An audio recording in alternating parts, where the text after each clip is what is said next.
welcome to the Dual Horizon podcast. I'm super excited to introduce to you today Molly Schreiber. She's the founder of Challenge to Change Inc. Molly integrates mindfulness into education, empowering children and educators through yoga, meditation, and wellness practices. So join us today and explore her innovative approach to fostering a balanced, conscious, and enlightened society. Hello, Molly. Good morning. How are you doing? Good morning. I'm doing very well. Thank you for having me on your podcast. Yes, very good. So let's jump right in and give us a little bit of an understanding what Challenge to Change is. Yeah, so I'm really excited when I have every opportunity that I can to talk about Challenge to Change and all that we do to promote the preventative skill of mindfulness to our youth. So Challenge to Change was founded in 2013. We opened a physical studio in 2016, and then it became a global sensation with the pandemic of going online and spreading wider. And what we do is we incorporate social emotional learning, so wellness learning about the self, through the practices of yoga and mindfulness. And we do that by going into classrooms, either live, where our staff, our teachers go in and deliver a 30-minute lesson to the students once a month for the entire year. And then also the teachers incorporate things from our online portal. Or we have our online platform that developed during the pandemic where educators are able to use our lessons and deliver them through the portal, the online portal, or that we train educators to learn how to teach yoga and mindfulness and incorporate it and embed it into their classrooms. So that's the biggest part of what we do, but we also serve youth ages pretty much 2 to 18, and also incorporating it into students who have experienced trauma. So we do go into like juvenile detention centers, to shelters, to other facilities where students may not otherwise have the ability to learn these tools and have them in their tool belts when life does get hard. Interesting. So definitely you're using technology to really reach and to teach in that sense. So which is a beautiful combination, and that's really what Dual Horizon is about, right? It's where are we able to connect life work with technology and use technology as a tool. So let's delve a little deeper into this. So the big change for you came after COVID with a big awareness of using online meetings and all that stuff.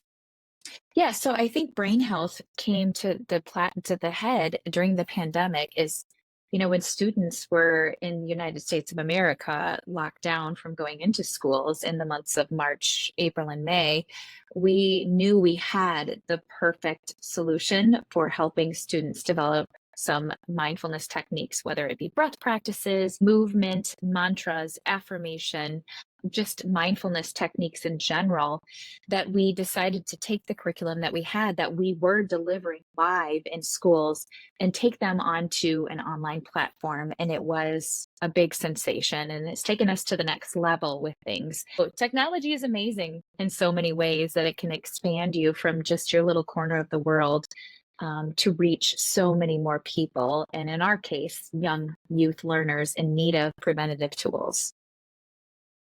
And what challenges have you encountered when it comes down to integrating and using some of the? Well, sometimes it's finding the right platform for us, knowing exactly what we need, and then finding the right partners to fit and understand our mission and help us deliver them in the most effective ways. So we did start with a platform called Teachable, which is a wonderful platform that helped us to deliver it to teachers first. But now that it's going to be more of a for students, we're trying to find a more user-friendly for students platform for us to use. Okay. So let's go back and give us a little bit of an understanding about your curriculum. Yeah. What kind of areas are you covering? What kind of tools are you using in regards of like teaching? What categories?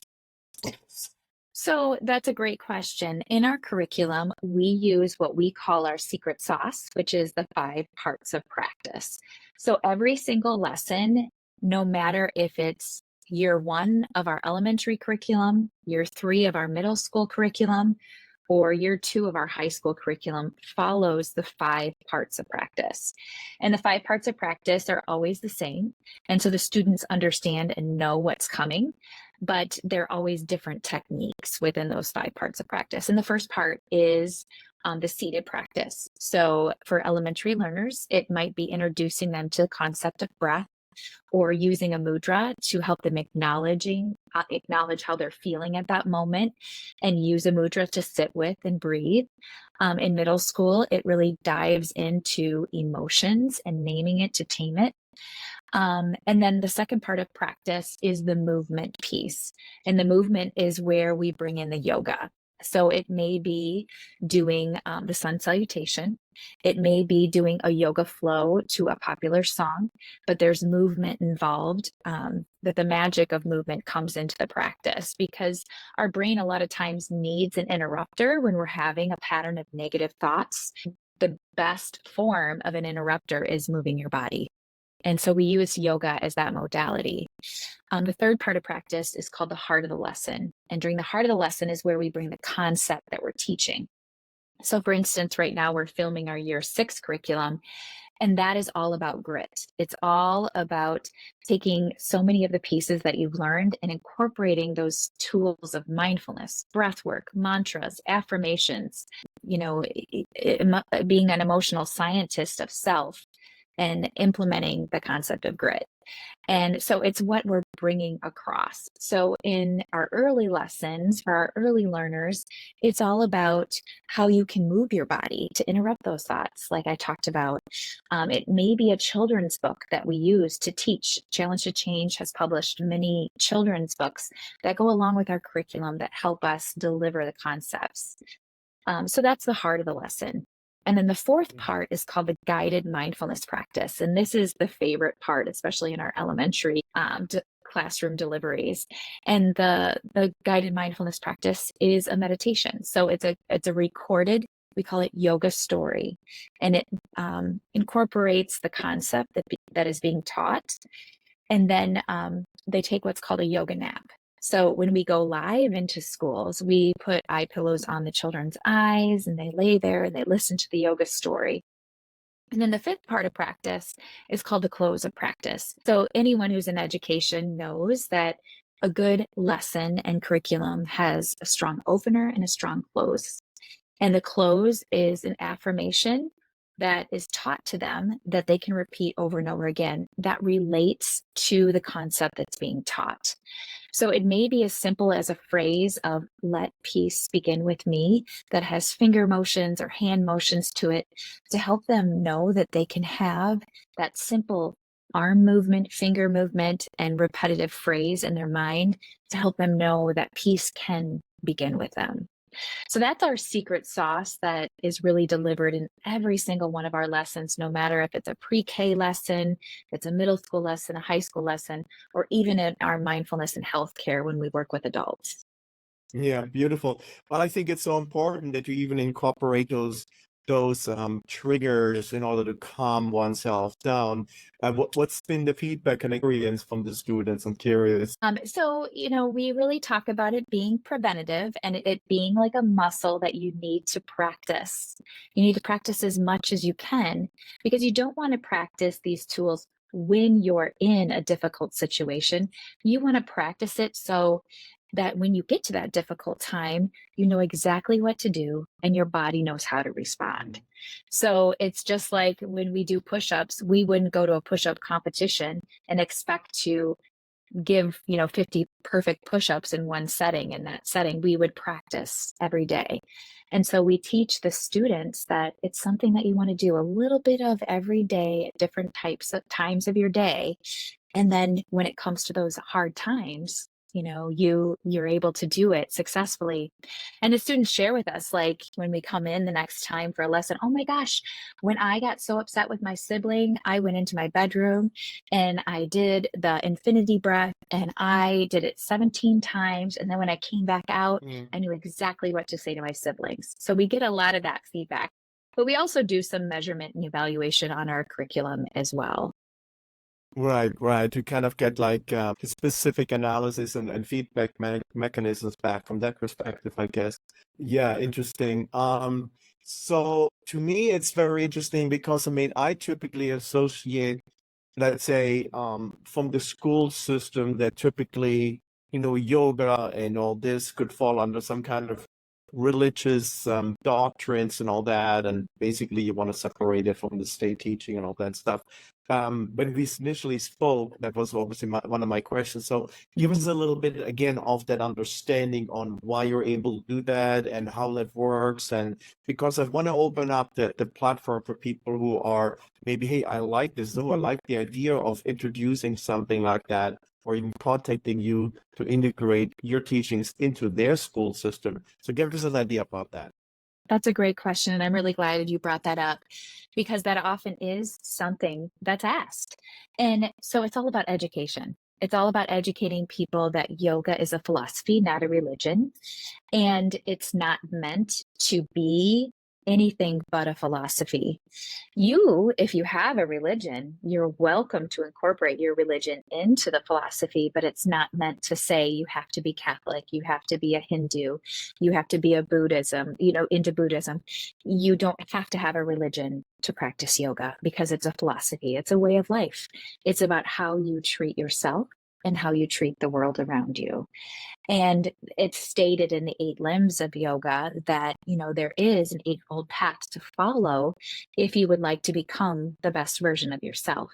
However, religion is not part of that eightfold path. It can be if you want to incorporate your religion, but it doesn't have to be. So we start with education.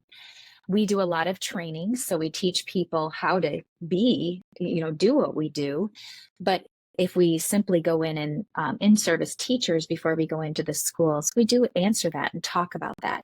And if they do have parents that have questions, we have handouts that are ready to go for teachers to give to those parents to just educate them and inform them that it's not a religion, that it's a practice. And, the main focus of all of our lessons isn't just yoga. It incorporates mindfulness, it incorporates social emotional learning, it incorporates emotional intelligence. And so we also educate on that piece too. Yoga is the movement modality that we use when we bring in the movement portion of our lessons. Yeah, I love it. I mean, I think it's so important. But on the other hand, did you feel that there was some pushback from some parents in regards of, hey, even though it's a philosophy, hey, I don't want this to be taught to my children, or it says, I'm just curious or very accepting? And that's a great question. I think we did a great job because we're educators, who have founded this business, that we've done a great job of educating beforehand. Because when people are educated about things, then they don't have the fear. They don't hang on to what they think it's supposed to be based out of fear. They feel more educated and they can do their own research. We have had some parents, though, that have said, no, I don't want my child to participate in this. And that's okay. That's their choice. I mean, in the United States, in public schools, we educate about sex education. And some parents opt out of their children learning that, and they have the same right to do so when we come in and deliver our lessons as well. So they do have the right to do that. And that's wonderful to be that advocate for their child and know what's best for them. But, anything in education really is a choice. Yeah.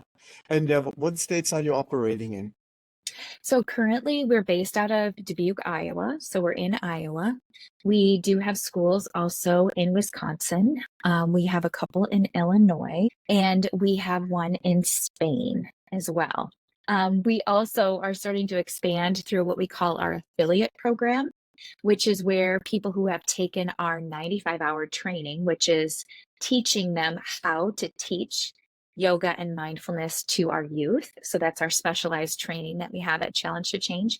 If they've taken that training, they can apply to be an affiliate with us, and they can grow their form of Challenge to Change in their state and in their area. And currently, we have an affiliate in Colorado. She's our first affiliate. So it's a new program that we're growing so that more children and youth can be exposed to these teachings. Beautiful. So the big question is, from my side, Where do you see technology evolving? I mean, with AI, becoming more and more prevalent, are there any new systems, any new possibilities that you can see to integrate technology? I agree. I think AI is something to be embraced and harnessed and not to be afraid of. And to educate, again, educating ourselves is the most powerful modality of what we can do so that we can grow up in a partnership with AI, with technology.